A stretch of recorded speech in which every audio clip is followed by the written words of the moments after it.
So has anyone else sat down at their desk, booted up the PC, and said, hey, let's play a game for like an hour? You start it up, you get really into it. By the time you get up, oh my god, it's 3 a.m. Well, that would be due to something called immersion, where you get so caught up and all of a sudden you are there. Now Google here defines immersion as the action of immersing, nope, that is the wrong one. Here we go. Deep mental involvement in something. But there's a lot more to it than just that.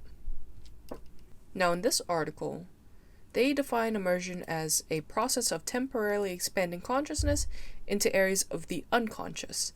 Something like hypnosis, but retaining consciousness as one does in lucid dreaming states. Now, games do this by taking you out of the real world and transporting you to their world. So how do they do this?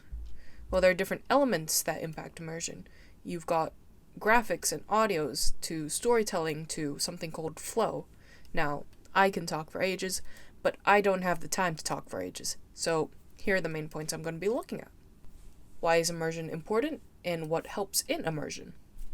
Immersion versus flow, and immersion in video games versus immersion in TTRPGs, or tabletop role-playing games. So let's begin. Why is immersion important? Well, for one, it means a more enjoyable experience for the player. An immersive game is usually a lot more fun than, well, a not immersive one. Being able to get lost in a game is something that makes it a lot more enjoyable, a lot more fun, and it improves on the game's storytelling and gameplay, making them feel like player choices have a lot more impact and draws them in further. So what helps in immersing the player? Well, as I said before, there are different elements, such as good graphics and good sound design, a well-written world and well-written characters, along with gameplay and storytelling. These are the main things that can make or break immersion. Now, we all know good graphics and good sound design play into immersion. That's like one of the big things. But what about characters and the world? Well, let's imagine you're in the world of The Witcher, alongside Geralt of Rivia and Ciri. A high fantasy world full of beasts and monsters, slaying dragons and drowners, riding horseback in the fields alongside soldiers. It's a great world, right? Now what happens if we put a character that doesn't necessarily belong, one that doesn't quite fit? Someone like Johnny Silverhand from Cyberpunk 2077. Well, that'd break the immersion, right? Say you're running into a field, sword drawn after a ghoul, and all of a sudden you see Mr. Keanu Reeves, robot arm, guns blazing. What? That doesn't make sense. That wouldn't work. He'd stick out like a sore thumb. That's why good characters are important to a world. If they don't fit, it doesn't work. Alright, that's cool and all. But what about gameplay and storytelling? How's that getting anyone immersed? Well, a good story can draw a player in, and if they can relate to that, more enjoyable, more immersive, being able to create an impact in the world, as if it was you, because, in a way, it is you. You are impacting the world. You are interacting with characters, selecting dialogue, choosing different options that impact the story.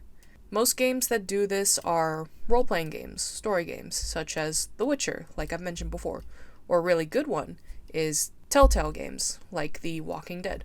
They are very much known for their storytelling and how your choices affect what happens in the story. Now, good gameplay often leads to replayability. Sometimes it's a game's complexity that keeps you going, wanting to figure out the controls and master it, like in a Souls-like. Or maybe it's their simplicity, easy replayability that leads to, oh, just one more day, one more quest. That's how they got me with Stardew. I had spent countless nights telling myself, oh, I can get one more day in, and suddenly it is 2 a.m., but look at my farm, it looks so nice. And you just got baited into the only segue in the video, and my next point, flow, or better known as the flow state. This is where you get so into a game, it becomes one more round, one more quest, one more day. Flow is characterized to be deep absorption during challenging activities. This happens when a player reaches the Goldilocks zone, the point where frustration and boredom, or in other words, challenge and skill meet. So what does it mean? Well, essentially, it means that if a game isn't as challenging as the player's skill level, you're going to get bored. But if it's too challenging, they're going to get frustrated. There is a middle zone, where it's just enough to be challenging, but not too challenging, to the point where you get bored. Hence, the Goldilocks zone, right in the middle. So when it comes to games, it's the player getting better at the game, while the game increases in difficulty, to keep that player in the flow state.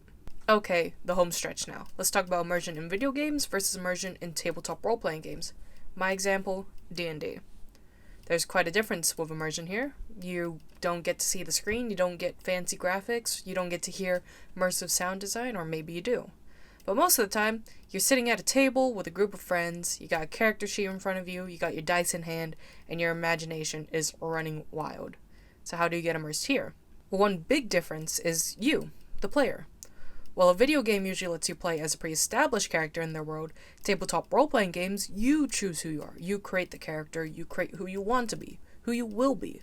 Your choices have much more impact on the game, on the world, compared to video games, where sure, you can make choices, but in the end, they all lead to a set of predetermined endings. But here, it's your choices, your voice being heard, your actions being made. It's you role-playing your character. It's you interacting with NPCs, interacting with other players. It's what you do in the world. Sure, the DM has their campaign set out, and a story to follow, but they don't know what you're going to do at every little twist and turn. They have to adapt to what you do, the player. And then there's the other players, other party members, and they're sitting right next to you. And you get that real-time interaction, and just being in the presence of other players makes it that bit more immersive. And it's great, it's amazing. There's such a difference between video games and tabletop role-playing games when it comes to immersion that you can't really compare the two. They're both their own little thing, and it's great. Alright, we're going to quickly go over my experiences with immersion in video games. In the background, I've had Horizon Zero Dawn, a new game I have been into, maybe a little too into, as I will show you here. I ran into a trampler herd. One of them got a little too close for comfort, and I physically got scared. It sounds a little stupid, but hear me out. They got really close to Aloy, and I thought for sure I was gonna get spotted. Despite the fact I was sitting at my desk behind my screen, my heart was racing.